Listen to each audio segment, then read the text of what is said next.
What's good, y'all? I'm Jerry, about to check out 10 infamous wrestling squash matches. This video is by Cultaholic Wrestling.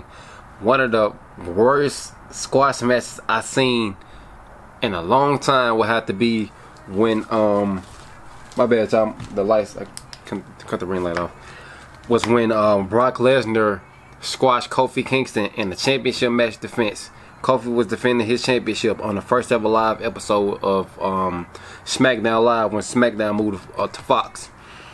He beat Kofi in 6 seconds to be the new WWE champion.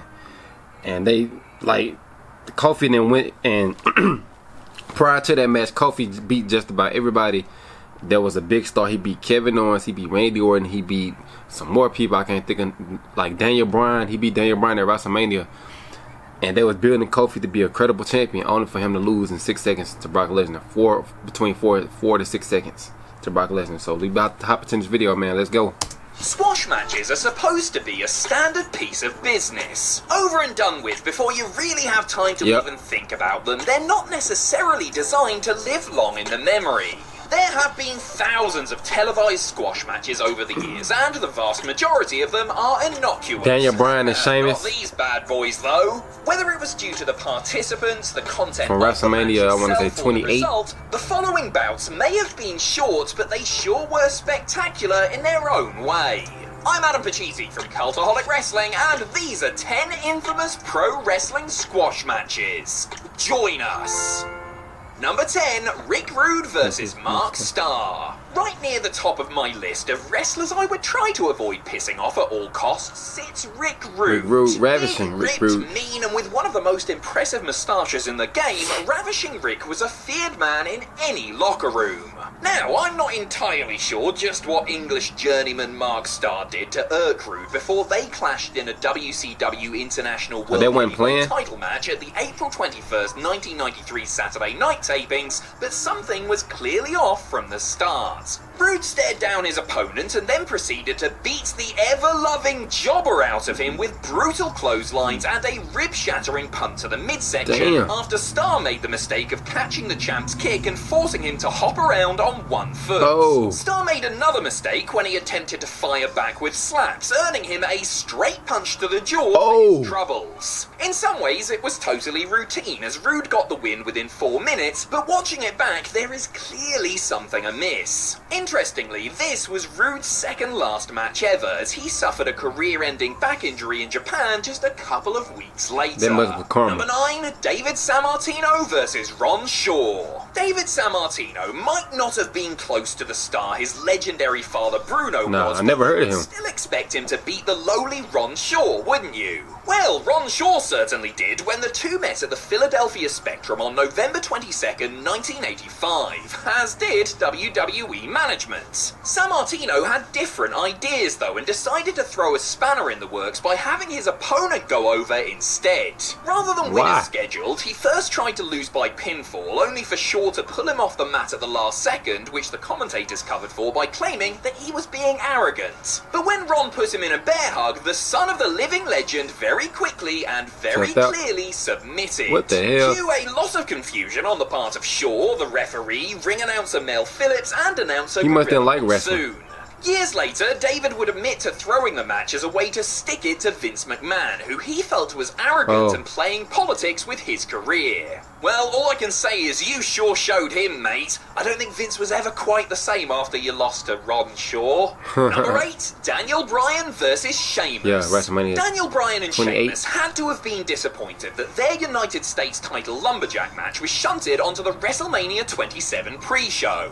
Even more disappointingly, they were only given a shade over 4 minutes and it ended in a no contest. Thankfully, they would be given the opportunity to run it back a year later on the main card, with the 2012 Royal Rumble winner Sheamus challenging for Bryan's World Heavyweight title. But rather than the pace-setting banger of an opener that we were all expecting, D-Bry instead dropped the gold to the Celtic Warrior in just mere seconds, courtesy of a single bro kick. Well, and a kiss from AJ Lee. Good news for myself, having always harboured the belief that kissing always leads to nothing but trouble, but bad news for Daniel Bryan, whose first world title reign ended in controversy. It did get people talking, and it could be argued was the spark that led to the groundswell of support that birthed the Yes movement, but at the time it was a seriously contentious decision. Daniel Bryan was a and heel at the remains time. An infamous squash match. Number 7, Big Van Vader versus Antonio Inoki. New Japan Pro Wrestling founder Antonio Inoki wasn't just a star, he was an icon and a cultural institution. One of his country's most cherished wrestlers, Inoki rarely, if ever, lost. If he did, you can bet your massive chin he didn't go down without a fight or due to some serious shenanigans. Well, he certainly had a fight on his hands when he met a debuting Big Van Vader on December 12, 1987. Inoki had just beaten Riki Choshu by disqualification in a short but feisty match when he was challenged by the Mastodon. The big man proceeded to completely swallow him up, ending Inoki's long winning streak by pinning him for the first time in years after a completely one-sided match in a paltry 2 minutes and 49 seconds. Disbelief turned to anger when Vader continued his assault after the bell had sounded and the Japanese fans rioted in protest. It took police an hour to calm the situation down, and Sumo Hall subsequently banned New Japan from running the building for close to 2 years. On the plus side, the convincing victory established Vader as a major star from the get-go, and he would go on to be a money-spinning draw for the promotion for years to come. Number 6, Brock Lesnar versus Zach Gowen. Zach Gowen was overmatched by, well, every member of the WWE roster during his short, improbable stay in the company. One-legged and undersized, Gowen nonetheless managed to pull off some miraculous upsets during his brief time in the promotion. And then he ran into Brock Lesnar. Or rather, Brock Lesnar ran into, well, almost through him when the vindictive Vince McMahon booked poor Zack against the next big thing on the August 21st, 2003 episode of SmackDown. Brock had freshly turned heel and was due to clash with WWE Champion Kurt Angle at SummerSlam just a few days later, so WWE knew that they had to put over the challenger strong. Wrestling in his hometown and with his mother at ringside, Gowen was like a lamb to the slaughter and took a savage beating that included one of the most brutal chair shots in WWE history. The way Zack was manhandled and left in a bloody heap on the floor was too uncomfortable for some who felt that Lesnar had crossed a line. Ironically, Brock actually lost the match by disqualification. I mean, sure, Gowen had his remaining leg broken in 2 pieces, but he got the moral victory, didn't he?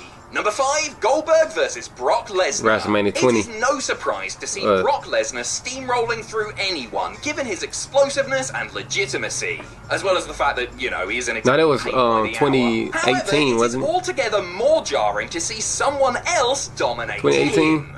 When it was announced that Goldberg would be returning to face Lesnar at the 2016 Survivor Series, it was hard to know what to expect. After all, the two had stunk out the joint at WrestleMania 20 over 12 years earlier in what was assumed at the time to be the man's last WWE match. Would they now try to go out and have the encounter they failed to deliver on the grandest stage all those years ago? Not quite.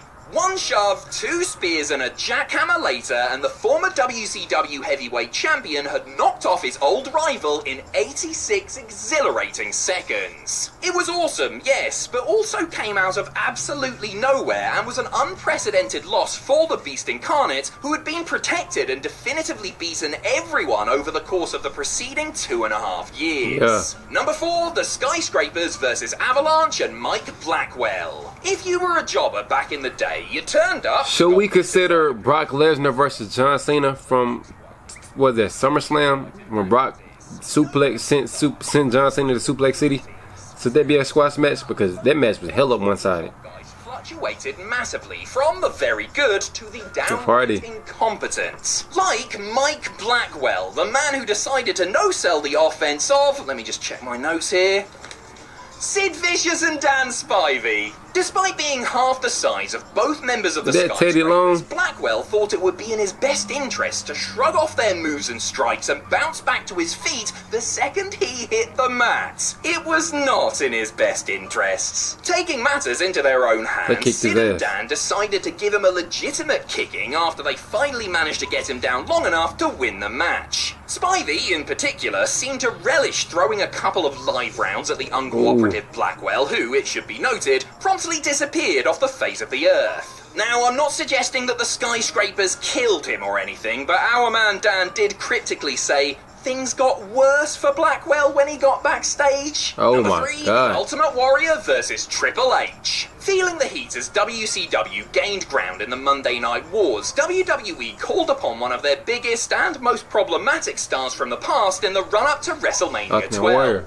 The Ultimate Warrior had twice left WWE in acrimonious circumstances before, but there was a war going on, damn it, and star power was required to fend off that evil billionaire Ted Turner. Or something like that, anyway. Making his grand return after almost 4 years away, Warrior certainly looked the part and, true to form, completely brushed past a hot young prospect named Hunter Hearst Helmsley, putting him away in 1 minute and 39 seconds. This ruffled a few feathers, since Triple H was clearly super talented and Jim Hellwig had supposedly put the kibosh on any suggestion that the two have a more competitive match. Damn. As far as he was concerned, the match was all about him and his return, so why not completely shrug off a pedigree and then triumph with minimal effort, eh? The game seething right back likely up. didn't subside when the Warrior WWE relationship predictably soured just a couple of months later. Number 2, The Rockers versus The Genius and Chuck Austin.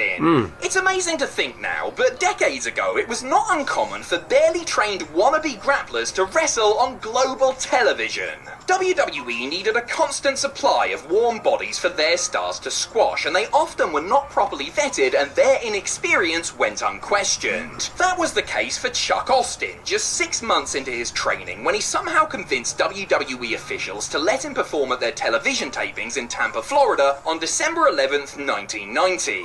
Tagging with Lanny the Genius Poffo against the Rockers, Chuck was, in theory, in great hands with 3 experienced pros around him. However, Austin took Marty Jannetty's rocker dropper finisher incorrectly, spiking himself headfirst into the mat. Paralysed upon impact, Chuck Austin ended up suing WWE parent company Titan Sports and was ultimately awarded $10 million from them and $1.5 million from Jannetty. Following Chuck's accident, which has left him living in significant pain and means that he has to use a wheelchair, WWE changed their policy and only hired jobbers with a proven track record or significant in-ring experience. The tag match never aired on television, by the way, though clips of it were used in news broadcasts about the incident. Number 1, Perry Saturn versus Mike Bell. Mike Bell was a name familiar to those within WWE, having wrestled dozens upon dozens of squash matches for the company from 1992 all the way up until 2003. In that time, Bell stared at the ceiling for everyone from Bret Hart and Lex Luger to Bob Holly and Mabel. The most notable match of Mike's career, however, was with Perry Saturn at the May 7th, 2001 Jacked taping. Big Pez got his bell rung during an early exchange and, according to him, entered fight or flight mode and began shooting on his opponent before forcefully chucking him through the ropes to the floor. It was an ugly landing for Bell, but it gave Saturn a minute to get his bearings. After the former European champion got the last of his aggression out by chucking poor Mike into the stairs, they finished the match as planned. Saturn was reprimanded as soon as he returned through the curtain and was subsequently given the amnesiac gimmick and moppy storyline as punishment. You're welcome. Alright y'all, great video man. Let me know down below in the comments of what y'all thought of my reaction to this video. Like, comment, subscribe. Until next time, I'm out. Peace.